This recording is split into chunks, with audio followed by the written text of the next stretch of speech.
So I've been MIA for quite a bit now. For those curious, long story short, got the plague. Thanks for that aggro.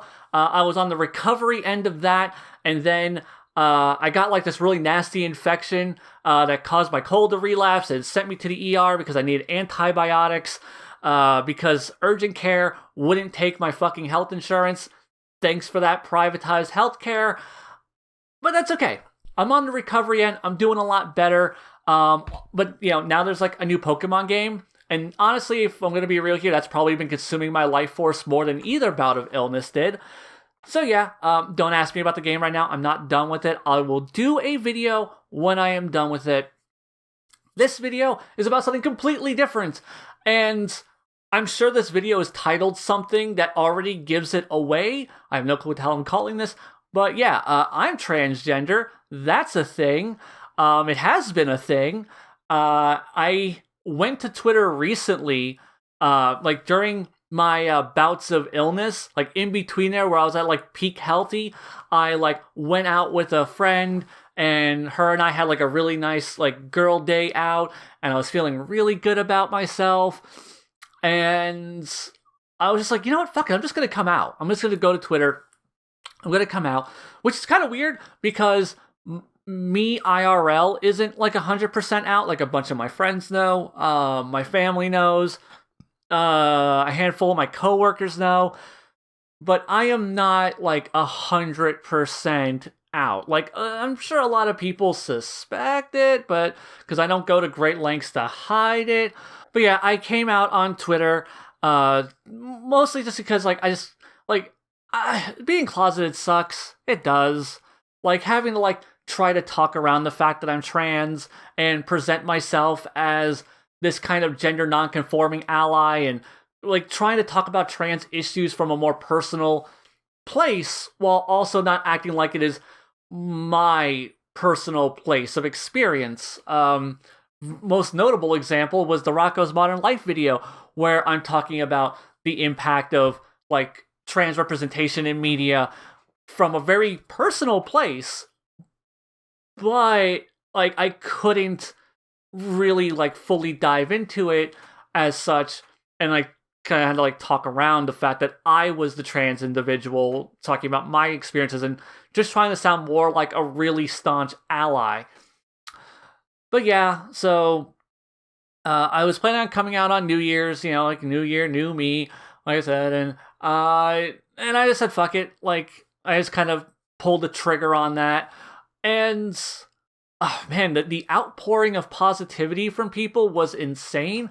That tweet blew the fuck up, and it was just full of so many nice comments. Fucking like Mars Girl liked it, and like it was weird. Like a couple of e-celebs like saw it and liked it, and I was just like, oh, that's cool. Like I know who that person is, and like so many nice comments. Some transphobic ones as well. Like 6, 7 transphobic comments out of 158 or so. So that's pretty good. I'd say that's pretty goddamn good, all things considered. Like I said, big positive outpouring from people. Very much warmed my heart. But yeah, so I know a lot of people who follow me here do not follow me on Twitter. Also, tweets get buried, so, maybe you just never saw that tweet. Maybe you do follow me on Twitter. You don't use Twitter that often, or maybe you use Twitter and just somehow that tweet, just got completely buried and any of the follow-up tweets got buried. Or you haven't noticed that my icon now has the transgender flag in the background. Or you don't know what the transgender flag is. There's also that. So, I wanted to make this video to kind of talk about this. Also, to like really kind of go more in depth with my own personal experiences, maybe answer some questions that people would have, because I've already been asked a few different questions. I'm not going to get into anything overly invasive.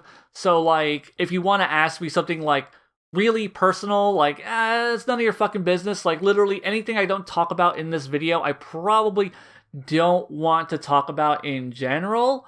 So, like, if it's not answered in this video, it's probably none of your goddamn business. I mean, technically, none of this is none of your goddamn business, but it is, like, I want to talk about my personal experiences, and like, I don't know, maybe shed some light on people who might be a little bit more ignorant on the transgender experience, as well as maybe like questioning trans people, because that's what I have been for a very long time, and I've just never had the language or the information I really needed to understand myself and to come out. So the big question I've been getting the most is like about my gender dysphoria.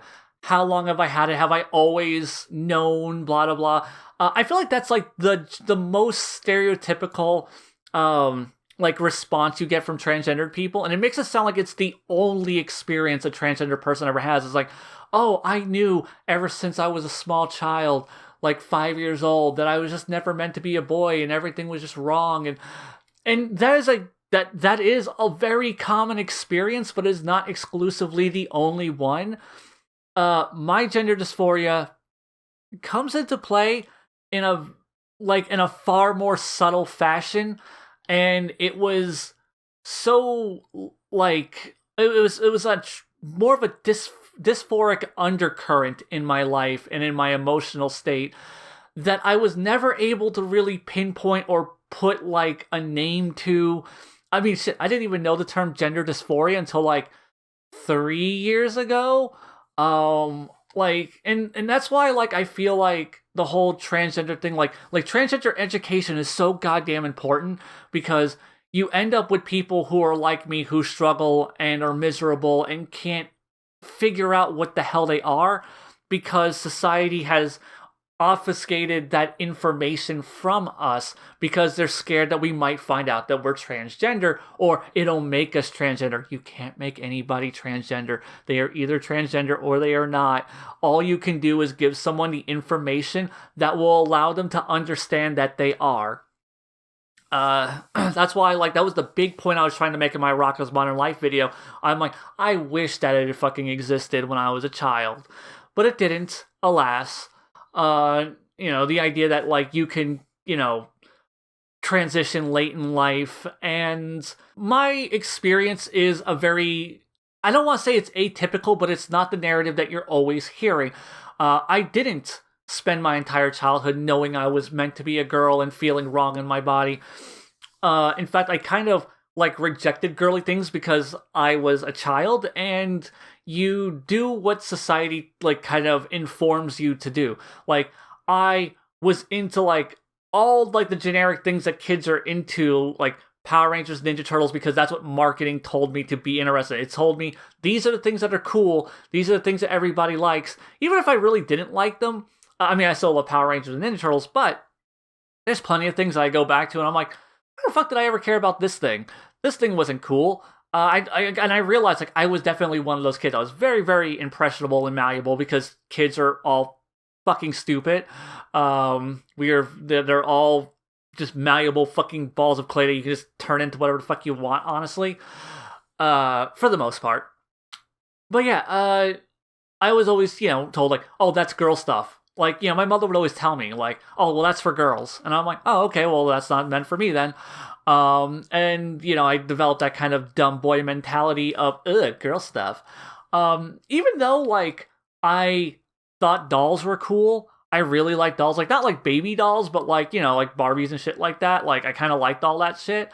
And, like, I never, like, trying to convince my mother to buy me, like, the Aladdin dolls, because I was just like, I just wanted a doll, and I was just like, oh man, Aladdin, that's a boy movie, that's a movie for boys, the dolls should be for boys too, let me have an Aladdin doll at very least. Couldn't get a Jasmine, but I at least got Aladdin.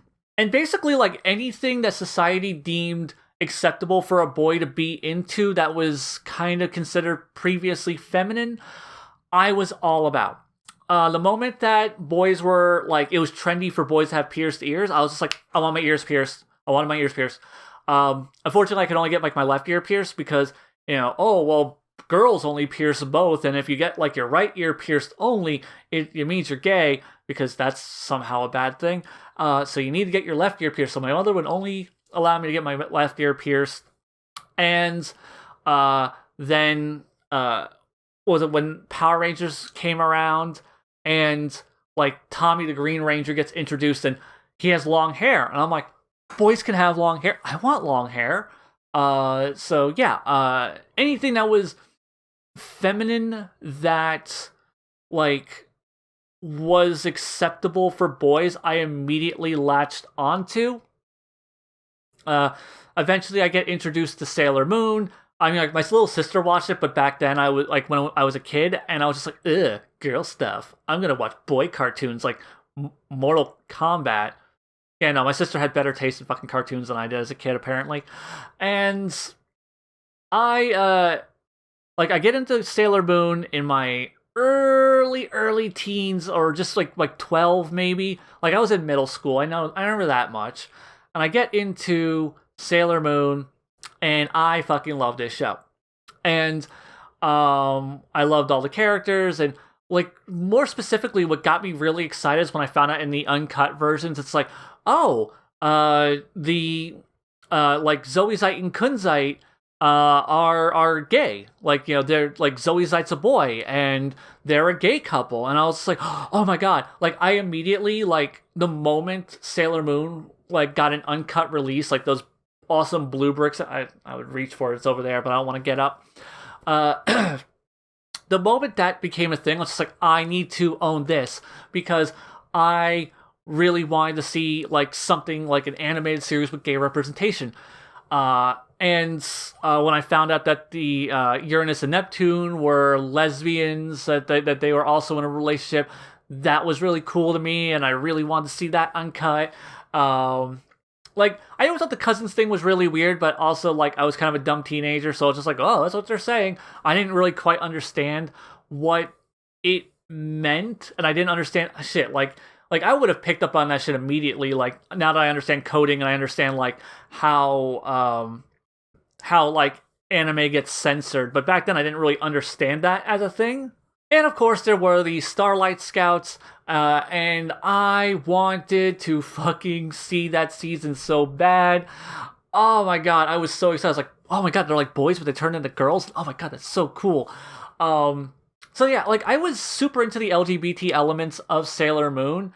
By the way, I still have never seen the last season of Sailor Moon because it didn't come over originally, and I know it's out now, but I'm a mixture of too busy to rewatch Sailor Moon, also too poor to buy the newer sets. I have like the first two seasons on Blu-ray, not the newer ones.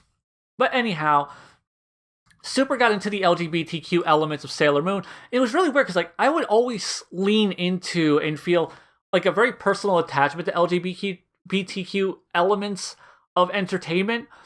And I always felt it was weird because I'm like, well, I'm a straight guy. Why do I feel like this is part of my community? Like, why do I feel this weird attachment to it? Wasn't until like age 22 I really started realizing, like, oh, boys are cute too. Oh, like Chasing Amy, Kevin Smith's film about like this lesbian who starts dating a guy, and like, I mean, it's not like oh, this guy's such a fucking Chad that he made this girl straight. There's a whole thing about her character that like gave her so much depth and nuance, and like really resonated with me. Probably my favorite line for that movie is like, when she's screaming at her boyfriend or ex-boyfriend at this point, I think, that maybe your life came with a fucking roadmap and that's real nice, but mine didn't. In terms of like talking about her sexuality and figuring herself out. And that was something that really resonated with me, and once again, didn't really understand why it did. But yeah, so yeah, I very much skewed femme on a lot of things. My mother honestly thought I was gay my entire teenage life into my early adulthood, until I started dating. And I was dating women, so my mom's like, well, I guess he's straight? I don't... Like, she was waiting for it. She was waiting for that shoe to drop. Eventually came out as bi to her, and she's like, okay, I see it now. And then I came out as trans to her like a year ago, and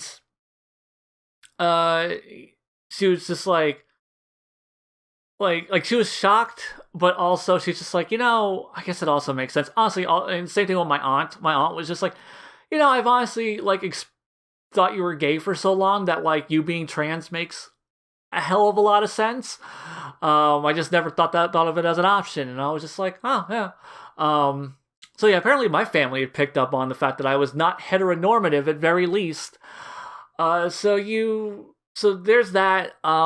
Jump ahead throughout my adulthood, and that's when my dysphoria starts really creeping in. Before it's just like I'm feeling an attachment to things that are not socially intended for my gender, and really starting to feel like, I want to experience these other things. I like women's clothing, and I want to paint my nails, and I want to do this, and I want to do my hair up, and I kind of went through a goth phase, kind of late in life, as at age 22, 23, where it was more about getting to express myself fashion wise more. Like, I wanted to wear more femme things. I so wanted a corset back then.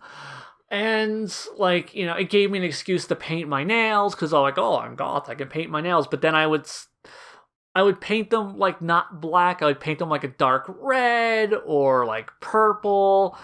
And I'm like, what? I was always trying to justify myself to people. What? There's nothing wrong with it. I'm gonna do me and blah blah blah. And yeah, that was like my life for a really long time, was desperately wanting to wiggle out of my gender conformity, and doing that in small ways, but never quite understanding what that meant to me.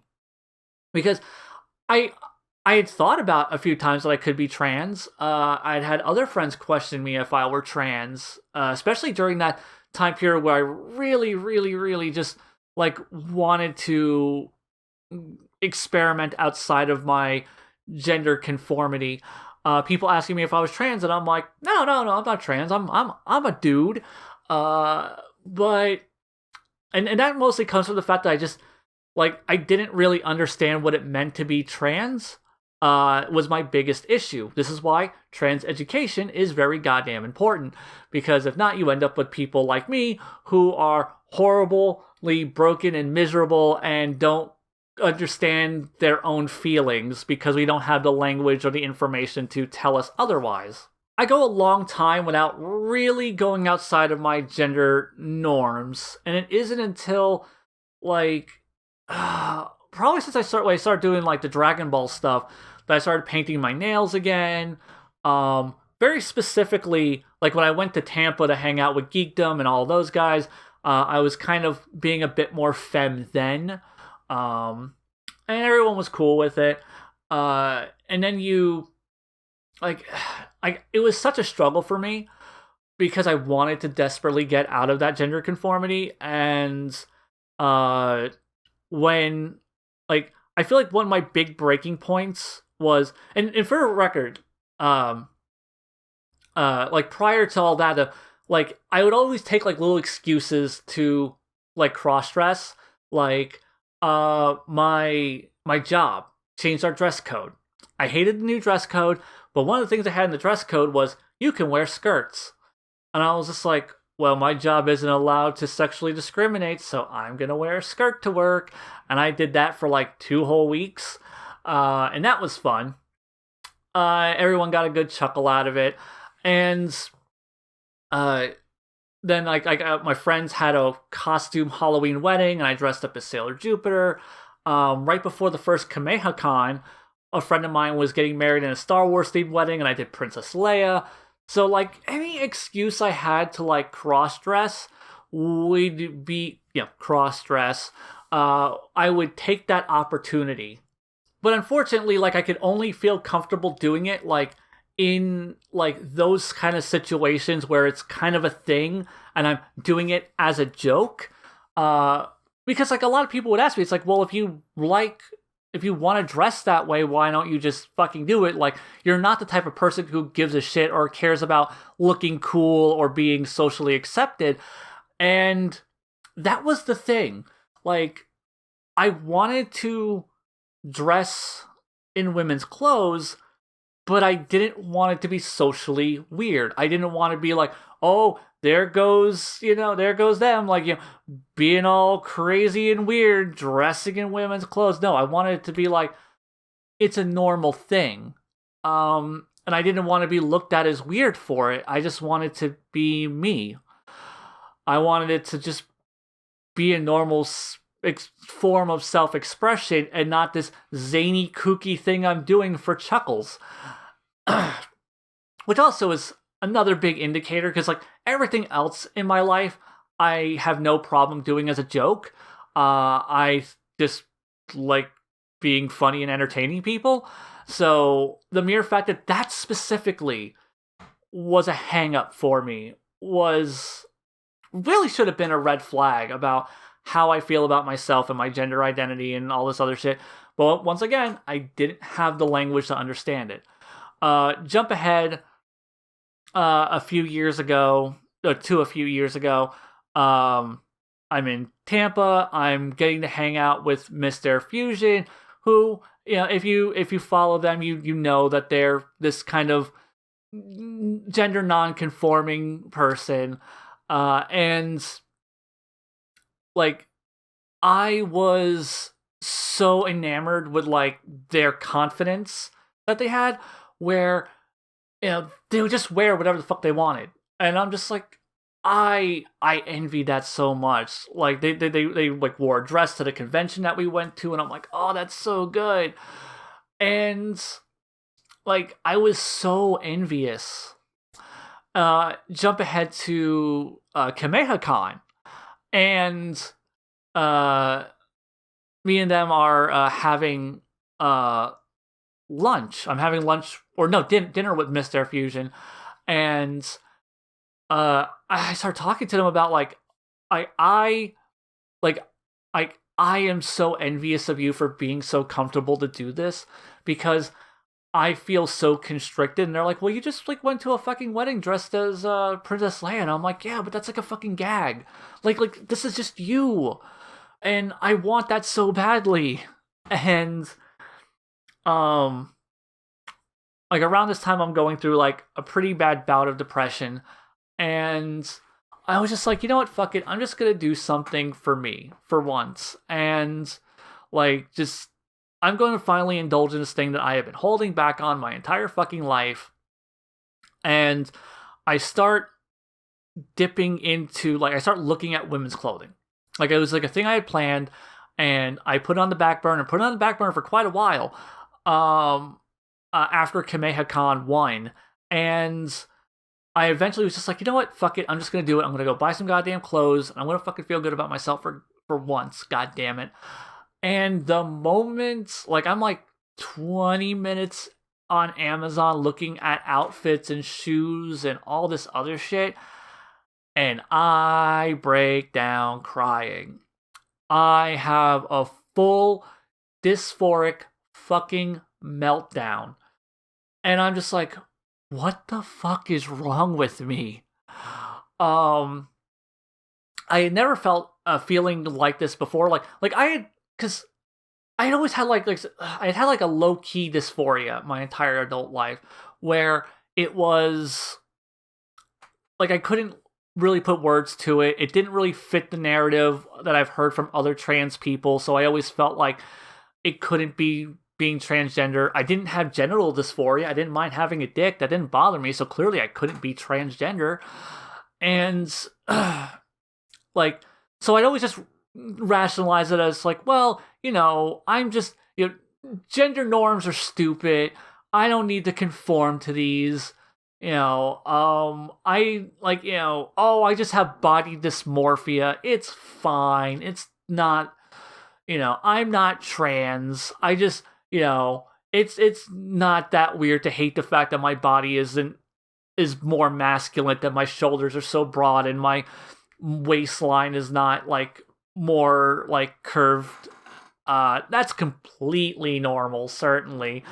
Kind of wishing you were born female is totally a normal thing that cisgendered people go through. But so yeah, I had like this full blown gender dysphoric meltdown where I am just sitting at my computer sobbing, fucking sobbing, and I couldn't process it. I didn't know what the hell I was feeling. I'm just like, oh my god. And like for the first time, I just felt full tilt, not at home in my own gender. Like I'd always felt like it was just wrong. And like I was just so fucked up on this. And I hit up Josie Kendamu for those who are in the know in the Dragon Ball community. I hit up her. She's trans. She had come out like a year prior. Not even a year, actually. No, she was only like probably 9 months into being out. I think she had been on like hormones for like almost a year at that point. But I go to her, and I'm like, Josie, is it possible to have gender dysphoria and be cisgendered? And she goes, that's really not a thing. And I'm like, oh, okay. So she was like, maybe you're non-binary. I would definitely not consider you cisgender, blah, blah, blah. And I'm like, and prior to this, I had already been referring to myself in a gender-neutral way. Because I was kind of having some weird issues. I didn't really know how I felt about myself. So I was like kind of going out of my way. Like if people remember like when I did my Broly video and I said I was queer, a lot of people took that to mean my bisexuality, which was open information at that point. It was never something I ever hid. But what I really meant back then was I'm queer, as in like I was questioning, and I didn't know how to define myself anymore, and I didn't feel right putting any specific label on it. And yeah, around that time I stopped gendering myself, stopped calling myself a guy, started referring to myself as a person, stopped using pronouns when referring to myself. Like when I was talking about like quoting other people, I would usually they them myself instead of he him. But yeah, like so like I have like this full tilt dysphoric meltdown, and Josie helped me through it. And after like, oh my god, I cried on and off for 2 fucking days trying to deal with this, because it was like literally, because it was like I lost a part of myself. I lost a part of my identity, and I didn't know how to process that. And it was really difficult for like a couple of days, and I finally had to like come to terms with it. I started like retroactively thinking about my entire life and started connecting all these dots and how much of a dumb bitch I've been. Because at this point I did have more information on the whole transgender experience. I had been a big fan of ContraPoints at this point. She is my goddess. I know she's problematic. She has said some stuff. I don't agree with it. I am not going to take the least charitable interpretation of her words, and I do want to give her the opportunity to make her case in video format, because that is how she discusses topics. And I know that's a topic that is coming up for her. I don't agree with her, like the things that she said about non-binary people, but I think she has done a lot of good, and she has done a lot of good for me personally, because without her, I don't think I would have had the language or the understanding and the information that I needed to really understand myself. So yeah, like after like a couple of days of like reeling from it, I was just like, you know, maybe I'm just gonna like try to experiment outside my gender. I'll have like a girl day. Yeah, that sounds like good. But then like the dysphoria was like really weighing on me, and I'm like, I'm fucking trans. I have to deal with this, because now that that genie is out of the fucking bottle, it's just like I didn't know what to do. So just like, well, I guess I'm gonna transition. So then I went through the process of coming out to people, coming out to my mother and my aunt, who were at my mom's house at that point when I went to go visit her. And the last year a year plus, honestly, has been dedicated to trying to work on my transition. My aunt had a therapist who was transgender. So she's like, "Oh, you can talk to my therapist," and I'm like, "Okay." My fucking aunt lives near goddamn Tampa, and I'm in the Panhandle, so that's a 6-hour fucking drive. But I was like, okay, she's a transgender therapist. That's cool. Someone who will get it. Someone who will get it. Unfortunately, she's one of those transgender people who has had their dysphoria since childhood, and I feel like, and she's a bit of a boomer. She's definitely a boomer. So I don't think, like, she was very forceful in ways I didn't like, and I eventually dropped her as my therapist. But yeah, if anyone ever saw like all the times that I was going to Tampa and hanging out with Geekdom and missed their fusion, that is because I was going to therapy. So there you go. There's that timeline of events. So now I'm going to therapy, and I spend the next several months going to therapy, trying, because I don't live in an informed consent state. So I'm going through that, trying to jump through all the fucking hoops that I need to, and then I finally get the goddamn letter because my fucking therapist was being a bitch and holding out on me intentionally, which is another reason why I dropped her. Because why would you do that to me? And I had to hunt down an endocrinologist because I live in the fucking Bible Belt, and there's like 2 within reasonable driving distance, and apparently 1 is really bad. So had to go to an endo. Then I had to go get blood work, and then that took 2 months because there's so few endocrinologists in this area that trying to get an appointment, I had to wait 2.5 fucking months to get a goddamn appointment. And then I had to go do blood work, and I had to wait a month for that to come back for my next appointment. And then finally, I was able to start HRT. And actually, today is the 19th of this that I'm recording this on. So this has been officially 3 months on HRT. Go me. So yeah, that's kind of been my whole transgender experience. Like, I've been keeping it on the DL, but not super trying to hide it ever since. Like I said, all of my friends know, my family knows, pretty supportive. Like, the only person who doesn't really know my family is my father, and my father's like this old school, like, stringent Indian douche, so whatever. If he doesn't approve, he wants to disown me at some point, fuck, I don't care. He would have actually had to have been like a father at some point in my life for me to have my feelings hurt by that, but whatever. So that's currently where I'm at now. I am going through my transition, and I'm out. I'm out now, or at least Hail Zeon is out, and I'm still Hail Zeon. That's the thing. Like, people were like, "Oh, well, what do we call you now?" I'm like, it's still Hail Zeon. If you want to know my chosen name, it's Lily. That's, I've actually worn this necklace in probably a few different videos. And people have never, and obviously you can't fucking read that on here, so who gives a shit there. But yeah, no, I've dressed in women's clothing, and people have been picking up on that. And honestly, the thing I'm surprised no one ever picked up on is that I have literally painted my nails in the pattern of the transgender flag, like the was it pink, blue, white, blue, pink? I've done that in like probably 5 or so videos over like the last year. No one ever picks up on it.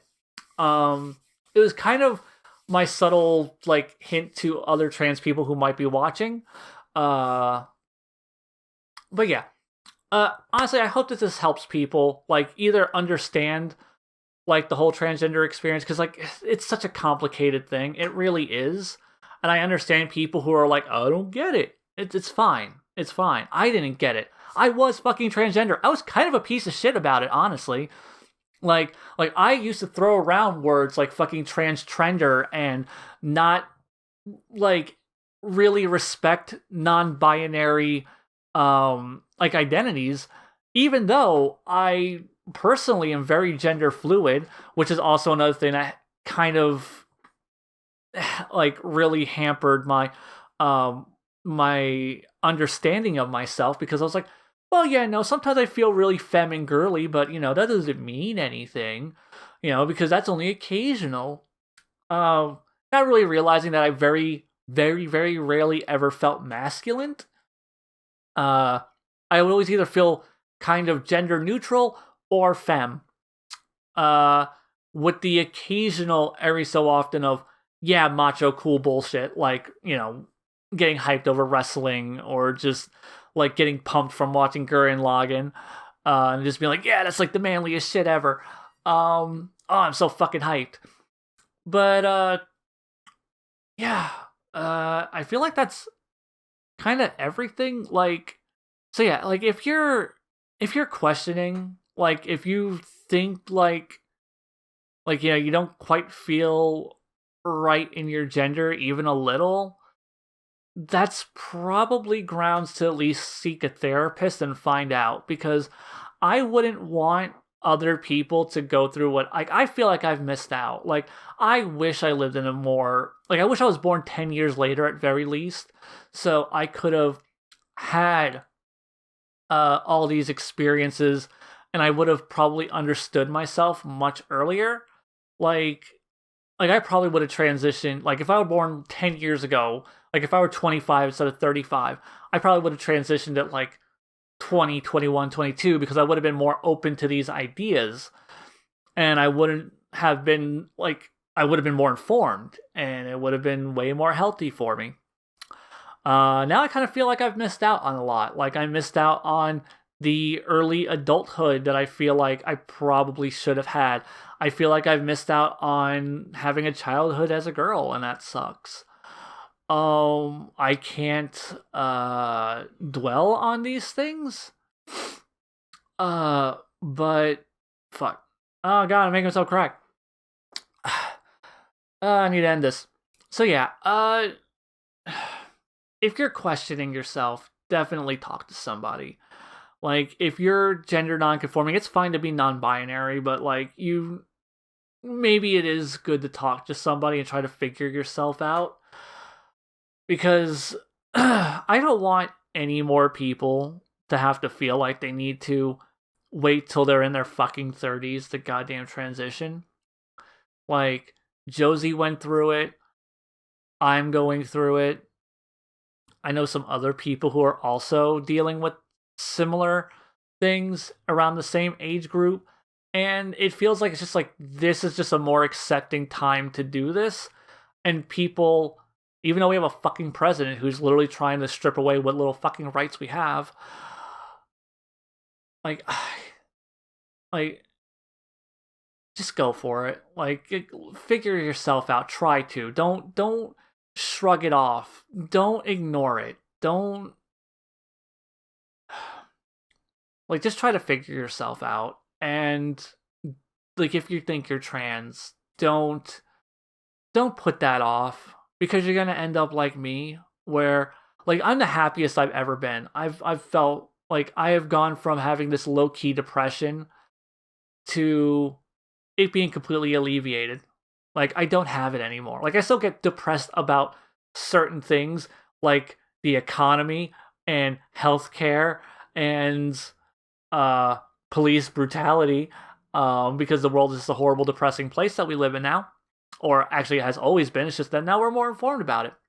But yeah, it's like, the depression I used to feel about myself has lifted, and that's invaluable to me. And I feel like that's gonna be invaluable to a lot of people. Okay, that got really heavy. I don't think I could have avoided it getting heavy, but fun videos in the future. I got like an isekai hell that Aggro and I recorded weeks ago. Like, I also have a bunch of videos that I recorded in between, like, while I was like recovering from surgery.